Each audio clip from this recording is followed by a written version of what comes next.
สบายดีตอนเสาร์เนาะมื้อนี้เป็นวันศุกร์มื้อนี้โอจูหมอเนาะนี่เนาะไปซอยทหารตอนศึกเวียดนามเนาะอันเด้ พวกมันขอดอะไร โอ้นี่เด้ ขอดไหม้ในเวียดนามวอร์เมนเวียดนามพวกน้ำพยาบาลสมัย พยาบาลตอนศึกเวียดนามเนาะ โอ้คือตัวเพื่อนน่ะเป็นเล็กของเขา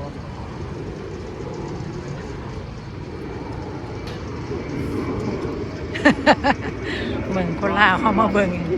โอ้เนาะเป็นจังสี่ล่ะคนลาวเฮาโอ้ยเนาะพยาบาลเนาะอันนี้ฝนตกอยู่ได้นี่นะกำลังตะวันยิบเนาะก็พากันย่างแต่มื้อวานเนี่ยอากาศดีมื้อนี้อยากหนาวน้อยนึงเนาะ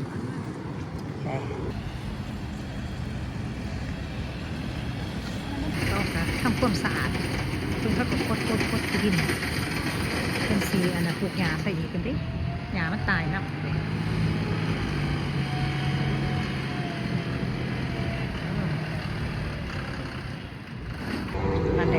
อันนี้ทหารเนาะทหาร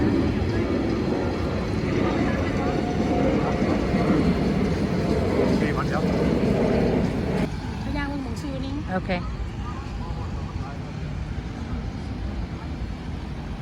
อันนี้ทหารตีศึกอันเดีย นี่มาเบิ่งซื้อนะทหารพวกทหารที่ว่าเสียตายอยู่ในนะ ศึกเนาะ สงคราม สงครามเวียดนามเนาะตัวนี้เขารวมรับกันแล้วมีซื้อไปไล่ซื้อไปงานซีพี่น้องไปมีซื้ออยู่ที่ว่าสูญเสียหายไปหรือว่าตายในสงคราม เข้ามาให้ respect เพิ่น สงครามเวียดนาม โอ้นี่เด้ซื้อนี่เด้อันเดสงครามเวียดนามสงครามเวียดนามเนาะอยู่นี่เด้ซื้อเพิ่นอยู่นี่เบิดอยู่ในวอนี่ ชอบพวกเขาซื้อเต็มอยู่หมดแล้วพูดยาวไปพูด ยาวไปพุ่นตายแม่นเบิด อันนั้นมัน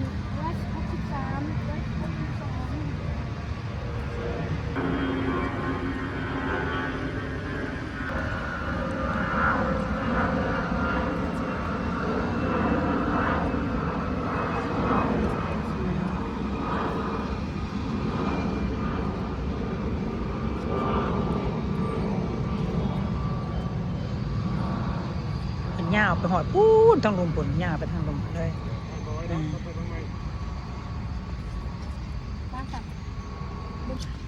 ไปย่างต่อ ทหารวิกามันเราเอาบุมีแบบนี้ อันนี้เขาเป็นแบบให้เป็น memory เนาะ ที่ว่าเป็นเสียเลือดเสียเนื้อเสียชีวิตเพื่อป้องกันประเทศชาติ ว่าจังสันเลย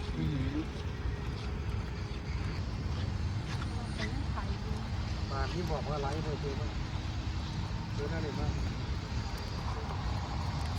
โอ้นี่ โอ้คนมาเบิ่งซื้อนะ เขียนตามโอเป็น อันนี้ซื้อผู้ใดก่อนมาเบิ่งแล้วว่าอยู่หลอดตัวใดแต่พักก็นำไปเบิ่งเนาะตัวนี้อันนี้ผู้สู่ผู้เสียชีวิต บ่มีซื้อเอเชียเลยเนาะ นี่แหละวอร์เรนไป ทางคนกับคนอันน่ะของน้ำลงเนาะ จากอินเดียมาเทศเขาจะบอกดีแม่นเบิดนี่มาแต่ละร้านมาจากว่ามีแรงมีอย่างนี้ เขาก็มีรถบัสพุ่นน่ะมาส่งเนาะ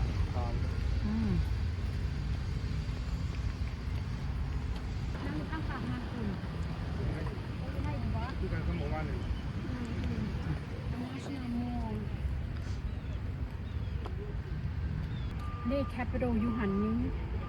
ให้คาปโรเพิ่น ตัวมองอันนี้เดนิ่งวอชิงตันมอนูเมนต์แล้วไปพุ่นจะเป็นอันนั้น US Capitol นี่ลิงเกนมอนูเมนต์นี่มันอยู่นี่เด็ อยู่นี่จะมาเมื่อยานี่ อยู่มองนี้แย่เวียดนาม อยู่มัน veterans นี่เขาสิมามองลิงเกนนี้เดียวนี่เรา World War II Memorial ก็เป็นอยู่มองข้างหน้าหันอันนี้นี่ก็เป็นอันนั้นเด้ World War II อันนั้น Memorial นี่มันอันนี้มัน reflecting pool remember อืม Linda was saying reflecting เกาหลีซึกเกาหลีอยู่หันแถวนั้น Thomas Jefferson เข้าไปแล้ว ไปมาเบิ่งหาบอนน้ำผูเพิ่นแถวนั้นเด้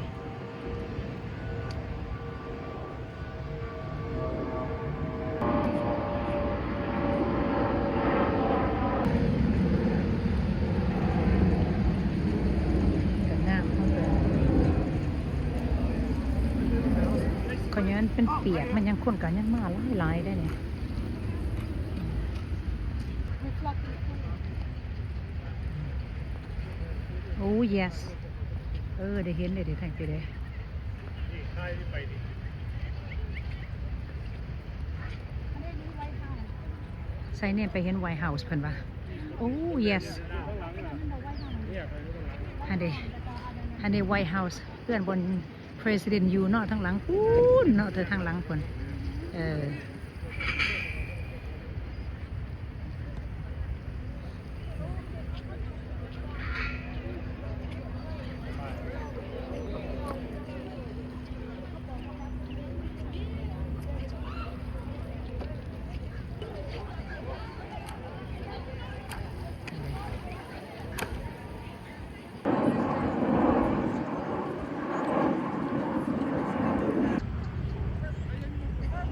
ันนี้เห็น the reflection ของเราไปถ่ายเจนี่จังเห็น reflection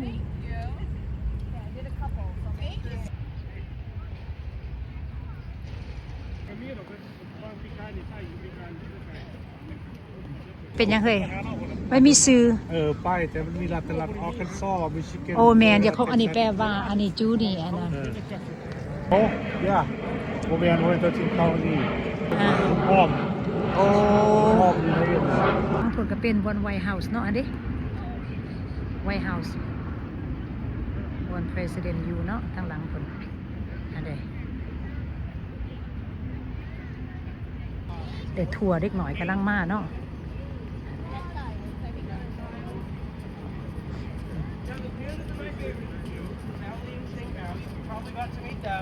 One boy and one girl. They're both 4 years old. They just This was joined in us a in movie. นักเรียน ไอ้ลูกหลานผู้ เรื่องประวัติศาสตร์นักเรียนเด็กน้ พา อย ลูกหลานมาพาลูกน้อยมา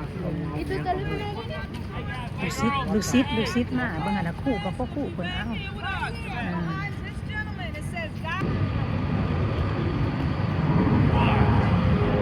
รถตำรวจจอด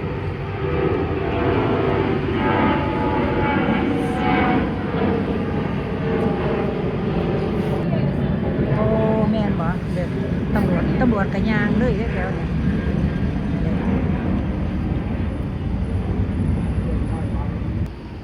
ยก็มีรถบัสคนน่ะคนน่ะก็นี่คนน่ะ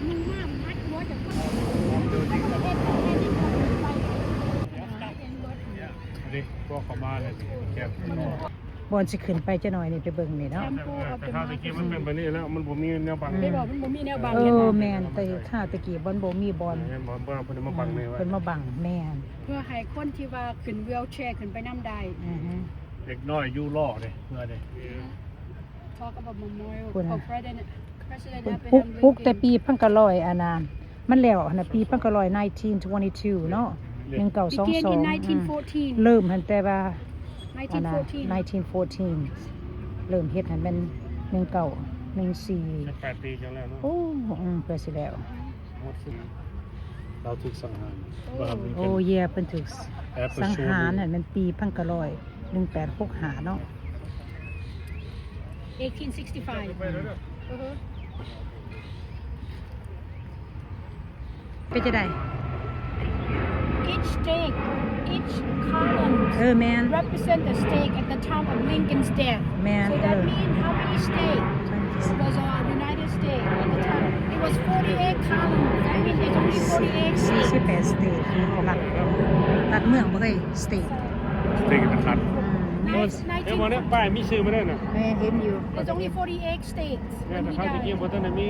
52 50ล้านเนาะ ในซื้อทุกๆอยู่ในแถว ไอ้เราวดด่าก็ต้อง 48รัฐนี่ This memorial became a symbol for the black after two landmark events. White House อยู่พูน White House โอเค นี่ปล่อยโพสต์กันยาวๆหลอกเขา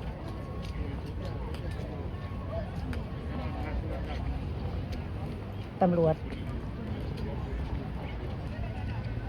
ทางขึ้นไปบน statue ของอันนั้นแอปเปิลทัมลิงเกนมาสิ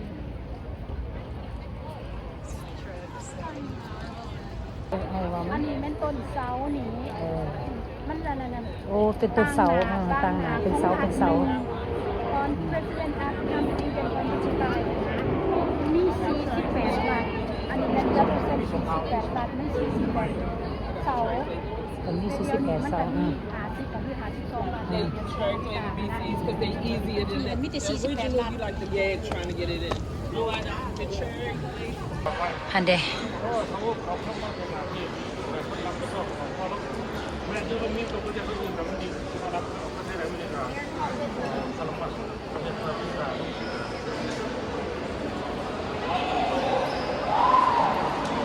อ่า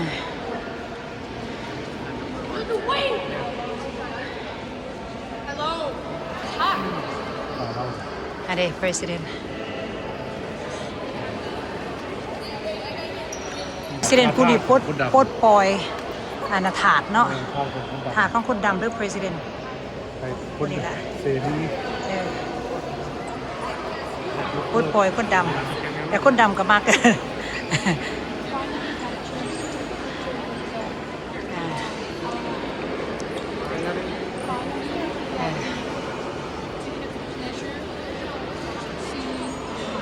คนก็หลายเขาย้อยมือมันสุกได้เลยนะเนาะ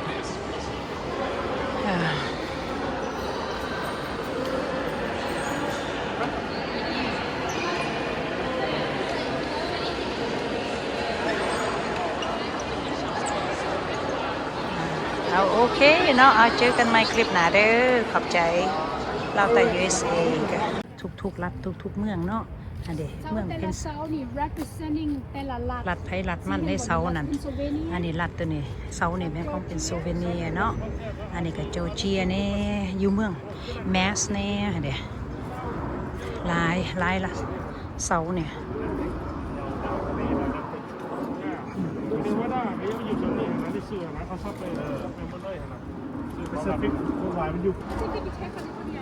ะมีรัฐ อาสบอกเป็นน้ำไม่ได้อยู่แถวนี่นะแต่ว่าผู้ว่าเป็นหยังคือว่าเป็นบริมีน้ำบัดนี้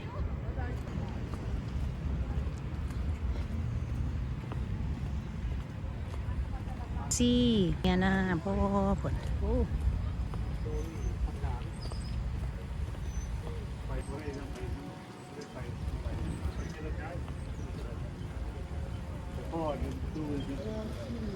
victory at sea victory on land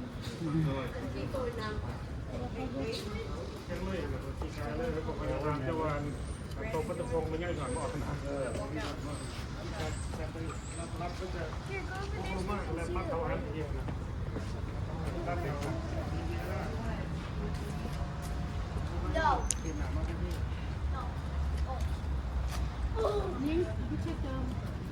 symbol ถ้าบริษัทลงไปกันที่ตะไคร้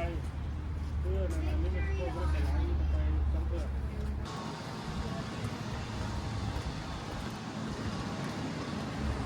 เล็กซี่กับต้นเพื่อนโซนดู มึงยศเป็นอู้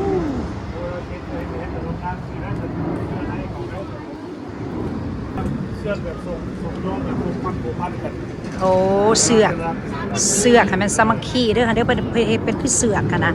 อันนี้เสือกมัดผูกมัดกันสามัคคีเนาะโอ้ แต่ละเมืองแมนบ่ขอยยังบ่ฮู้ได้อหั่นน่ะนะขอบใจเด้อที่บอก FC เพราะว่า FC พามาเด้อันนี้บ่ฮู้จักหยังเลยเนี่ยมาน้ำเพิ่นเนาะ นี่น้ำพุกำลังเนียนให้น้ำพุเจ้าน้ำพุเจ้าดังบ่ตามชีพกัน เขาก็ยังแปลงอยู่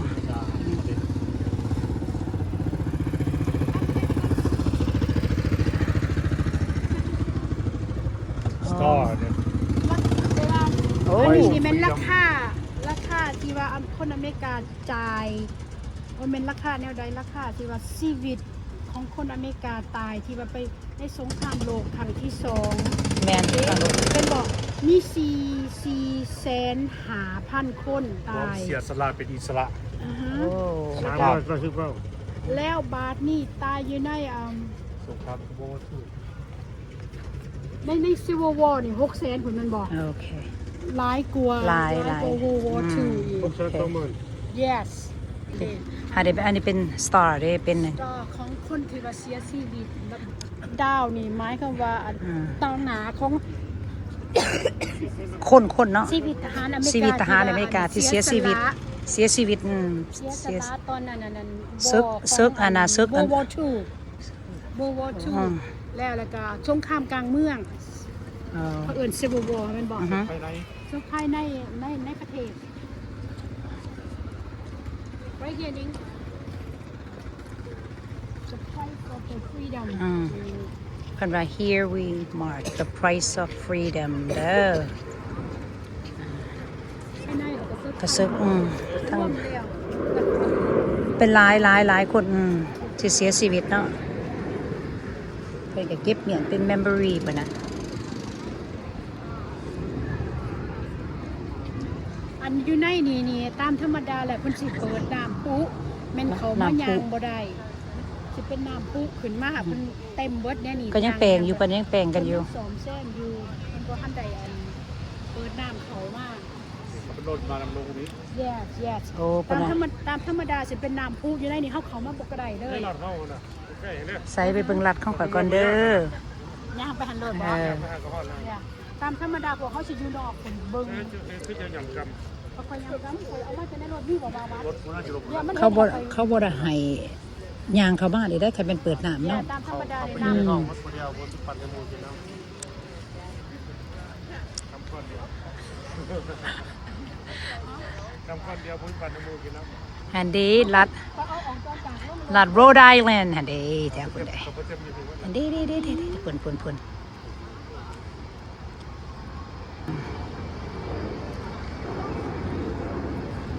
งามอืม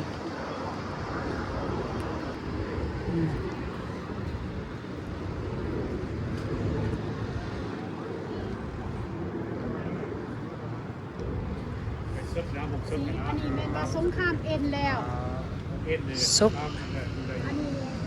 ความเงียบของระเบิดความเงียบของปืน เขาชิมแป้งใหม่เมื่อ อยู่ในหนาน้ำก็มีแต่เพื่อขาเพื่อขายแล้วนะผู้ชายแต่ละคนก็สามารถยางเช่นโบยางมันพีซแล้ว แล้วว่าซีพังงาป้าเลยนะว่าซี อือหือเอาต้นฝนจะเริ่มตกน้ำใหม่เด้อนี่เด้อ เห็นว่าคนลาวเขาซักกันอินซียับโลกอ่ะของอยู่ไทยเนี่ยเขายับ พากันบอกป่ะ ยับโลก อุ้ยมายางอยู่ใน3 ชั่วโมงเลย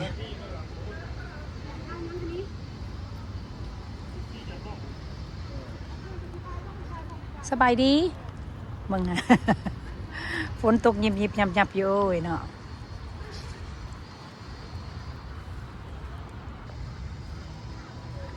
เป็นอินซีเพิ่นว่าเหยียบโลกเนาะไอ้ฝนยังคือมี16ป่ายตายมันบ่แม่น16ธรรมดาเพิ่นว่า16ป่ายเนาะ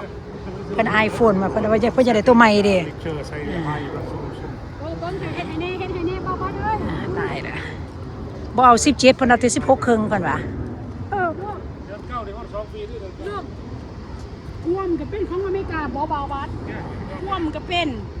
โอ้ my god เออ American เขาเริ่มเอามาต่ออีกเนาะ What is that American อ่า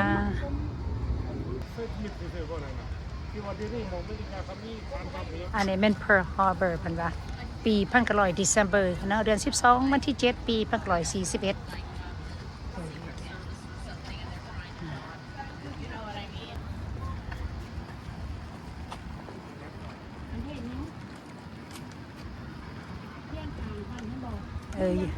มีหยังก็แชร์กันนะเนาะซอยเหลือกันเพิ่นว่าอันใดไปไหนบ้างเอาเว้ยกินข้าวกินน้ำเพิ่นว่าพัดเพิ่นว่าไปฟังกับฟังน้ำกันเพิ่นว่า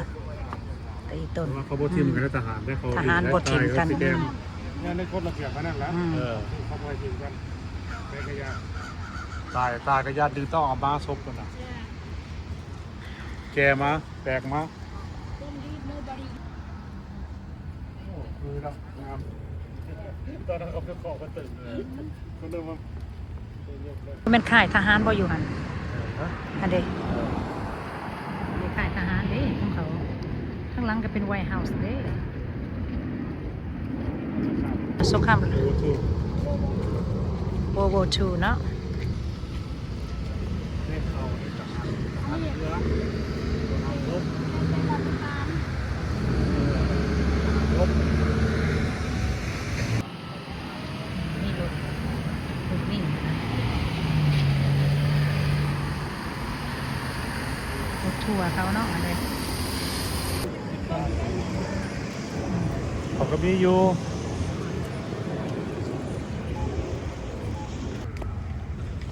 Washington Monument What is อันนี้ President ผู้ที่หนึ่งเลยนี่นะ ผู้นี้ผู้แรก ผู้แรกเนาะของอันน่ะ ผู้แรกในอเมริกา George Washington นี่เด้กับมัน มันจะนอมีอย่าง against the British Revolution the first president สองเทอม of the United เป็น States when this coming soon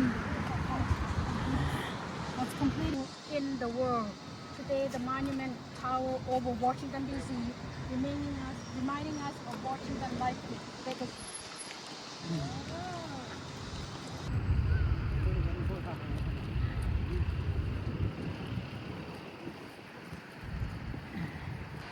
โอ้ยเลิกเย็นเลยเย็นเข้ามาฝนกระตกเลยเด้สิได้ Yes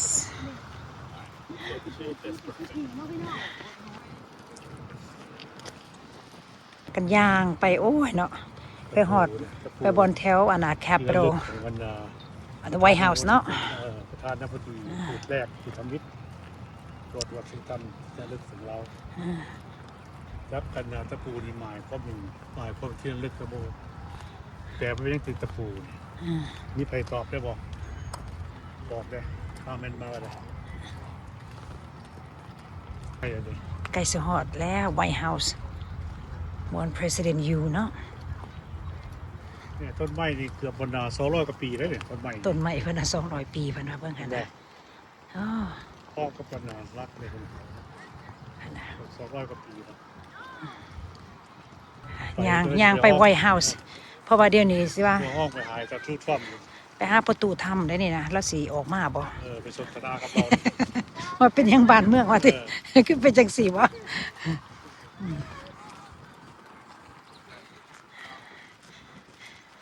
แต่ว่าเขาเลี้ยงต้นไม้กัน200 กว่าปีแล้ว เหียงไปเบิด บอกเขาเจ้าบอกขุดกินบอกเขาเจ้าบริขุดกินได้แต่เขาเจ้าค้ำมาอยู่เห็นบอกให้คนเห็น ยังคำเนี่ยอยู่แม่น จะบอก แม่น คนที่บอกได้แต่ ไปใส่ละ FC เฮาเว้นเห็นเถอะเบิ่งทางยางมากพุ่นโอ้ทหารกะยืนนี่พุ่นเด้ คุณเจ้าเห็นอากาศแล้วก็อากาศบดี อากาศบ่ดีกับคนก็หลายข่อยก็หนาวข่อยก็หนาวอยู่แต่ว่าข่อยก็ต้องได้ มาจะพูดหรือเปล่าเบิ่งเขานี่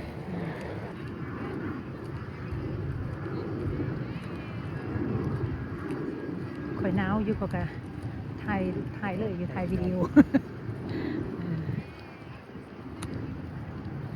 มาอยู่โรไดวันจะปี30ปลายปี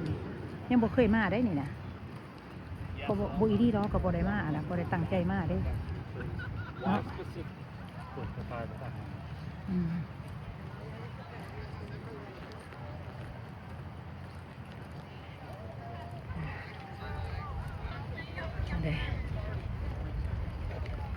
ดูก็ทหารตำรวจทหารแถวคนละเนาะไม่ยากไม่ยาก